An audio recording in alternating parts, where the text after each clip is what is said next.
Ao anatin'ny fetiny ankizy izay ihany koa moa dia manana hetsika nentina namariana an'izay ny orinasa Okalou izay nikarakara hetsika ho an'ny ankizy mihitsy moa hetsika maimaim-poana nandritra n'ity volana desambra ity ka ho faranana Rahampitso izay hetsika izay etsy amin'ny Galerie Smart Tanjombato.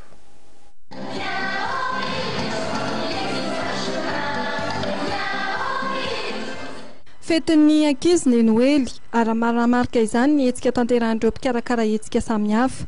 Tafiditra amin'izay fanakalazana Noely izay indrindra dia misy ny hetsika karakarain'ny tranombarotra Okalou mandritra ny volana desambra izay misy ny maimaim-poana.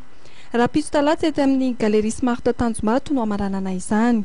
Ka amin'ny tolakandro dia isany fampisehoana natokana ho an'ny ankizy toy ny sirka ary amin'ny 4 kosa dia isy indray ny fampisehoana iarahana amin'ireo modely tena tiany ankizy toy andry mike, mini, batman, dorary maro samihafa. Ankoatr'ireo dia betsaka ny hetsika ho hita eny toerana tahaka ny filalaovana ny lamasinina kely sy ny lalao maro samihafa.